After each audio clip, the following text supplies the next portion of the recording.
কথায় বলে বাঙালির 12 মাসে 13 পার্বণ, আর এই 13 পার্বণে একটি অন্যতম উৎসব হলো নবান্ন উৎসব।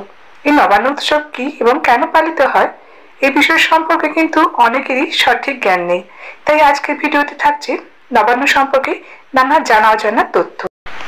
নমস্কার বন্ধুরা, সম্পূর্ণ সময় চ্যানেলে সবাইকে স্বাগত। প্রথমে জেনে নিন নবান্ন উৎসব কি। বাংলাদেশে বছরের প্রধান শস্য সংগ্রহকে কেন্দ্র করে যে উৎসব পালন করা হয় তাকে নবান্ন উৎসব বলা হয়। নবান্ন শব্দের অর্থ নতুন অন্ন। নতুন আমন ধান কাটার পর সেই ধান থেকে প্রস্তুত চালের প্রথম রান্না উপলক্ষে এই উৎসবের আয়োজন করা হয়।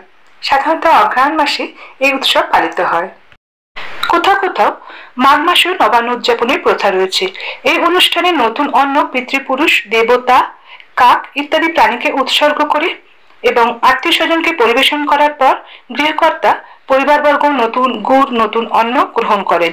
নতুন চালের তৈরি খাদ্য সামগ্রী কাককে নিবেদন করা নবান্নের একটি অঙ্গ, একটি বিশেষ লৌকিক প্রথা। এবার জেনে নিন নবান্ন কেন পালন করা হয়। বিভিন্ন হিন্দু শাস্ত্রে এই নবান্নের উল্লেখ আছে এবং নবান্ন সম্পর্কে কর্তব্য নির্দিষ্ট আছে। হিন্দু বিশ্বাস অনুসারে নতুন ধান উৎপাদনের সময় পিতৃপুরুষদের অন্নের প্রার্থনা করা হয় এবং তাদের আশীর্বাদে অন্ন উৎপাদন হয়।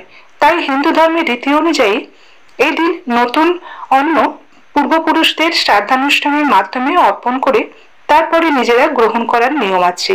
শাস্ত্রমতে নবান্ন শ্রাদ্ধ না করে পাপের ভাগী হতে হয়।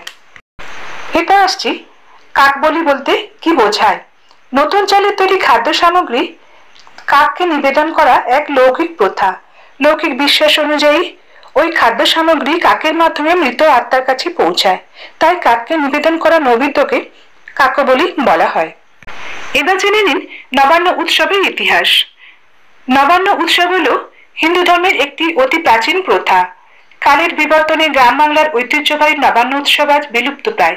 তবে এখনো পশ্চিমবঙ্গ ও বাংলাদেশের কিছু কিছু জায়গায় নবান্ন উৎসব খুব উৎসবমুখর পরিবেশে সম্পন্ন হয়। পশ্চিমবঙ্গে এই নবান্ন উৎসব অন্নপূর্ণা পূজার মাধ্যমে সম্পন্ন হয়। এ বিষয়ে একটি পৌরাণিক কাহিনী আছে। শিব পার্বতী কৈলাস শিখরে দাম্পত্য কলহের কারণে ঘর ছেড়ে শিব ভিক্ষাবৃত্তি গ্রহণ করেন। কোথাও ভিক্ষা না পেয়ে শেষকালে শিব কৈলাসে ফিরে আসেন। দেবী পার্বতীর মায়ায় তিনি ভিক্ষা পাচ্ছিলেন না, তিনি সে কথা ঘুণাক্ষরে বুঝতে পারেননি। দেবী পার্বতী তখন মা অন্নপূর্ণা রূপে কাশীতে অন্ন বিতরণ করছেন। ভোলানাথ দেবী অন্নপূর্ণার কাছে অন্ন ভিক্ষা করেন, তার হাতে খাবার ভোজন করেন। ওই ঘটনাকেই নবান্নের শুরু মনে করা হয়। মনে করা হয় নতুন চালের অন্ন অন্নপূর্ণাকে নিবেদনে দেবীর কৃপালাভ করা যায়। নবান্ন উৎসব পালনের নিয়ম বিধি। পশ্চিমবঙ্গের বিভিন্ন জেলায় বিভিন্ন রকম ভাবে নবান্ন উৎসব পালন হয়ে থাকে। তবে এর মধ্যে সাধারণভাবে যেভাবে পালন করা হয় সেই রকমই আজ আমি আপনাদের সঙ্গে শেয়ার করছি। অগ্রহায়ণ মাসে নবান্ন দ্বারা হরি পূজা করার রীতি আছে। এ সময় তাকে ভক্তিপূর্বক দুধ, চিনি, পায়েস নিবেদন করা হয়। নবান্ন উৎসবের কিছুদিন আগের থেকেই এর প্রস্তুতি শুরু হয়ে যায়। এ সময় নতুন ডালে বড়ি দেওয়া হয়, যাকে বলে বড়িহাত। নতুন চাল উঠলে তারপর একটি শুভ দিন দেখে সেই দিন বাড়ির মহিলারা ভক্তি ভরে নতুন হাঁড়িতে নতুন চাল রান্না করেন। উঠান ভর্তি আলপনা দেওয়া হয়ে থাকে। তারপর নতুন চাল ফলমূল দিয়ে সকল দেবদেবীর পূজা দেওয়া হয়। অন্নপূর্ণা মায়ের পূজাও করা হয় এবং পূর্বপুরুষদের উদ্দেশ্যে শ্রাদ্ধও করা হয়। ওই দিন ইতু দেবীরও পূজা করা হয়। তারপর শুরু হয় চাল নবান, অর্থাৎ আতপ চাল, নানা রকম ফলমূল, দুধ, ক্ষীর সব মিশিয়ে একটি ভোগ বানানো হয়। অপূর্ব স্বাদের এই ভোগটি কলাপাতায় পশু পাখি, গ্রাম্য দেবদেবী ও পিতৃপুরুষকে নিবেদন করা হয়। তারপর হয় ভাত নবান। ওই দিন নতুন চালের অন্ন আর তার সাথে 5 রকম ভাজা, নানা রকম তরকারি, মাছ, মিষ্টি, পিঠে, পায়েস, নানা রকম রান্না করা হয়। পরের দিন হয় পাশ নবান্ন। এই দিন ভিজে ভাত বা পান্তা ভাত খাওয়ার প্রচলন আছে, কারণ চাষিরা তার মনিবের বাড়িতে নবান্ন পালন করতো দিনের বেলা, আর রাতের বেলা নিজের ঘরে রাতে ভাত খেত, যাকে বাসি নবান বলা হতো।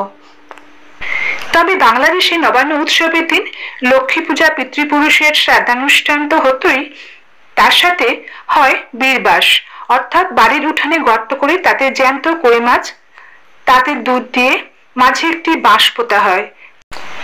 বাঁশিতে ঝোলানো থাকে নতুন ধানের শীষ। চারপাশ আলপনা দিয়ে ভর্তি করা হয়।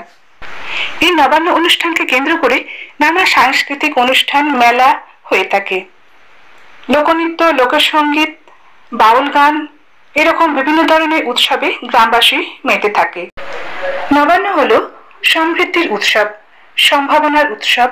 নতুন ধান নিয়ে আসে নতুন আশার আলো। সাংবৎসরিক অন্নসংস্থান নবান্নই করে দেয়। তাই নবান্ন হলো বেঁচে থাকার উৎসব। নবান্ন মানে সুখের হাতছানি, দুঃখের সমাপ্তি। তাই এই উৎসবের আড়ম্বর কিছুটা কমে গেলেও এখনো পশ্চিমবঙ্গের মানুষ এই উৎসবের জন্য অধীর আগ্রহে অপেক্ষা করে থাকে।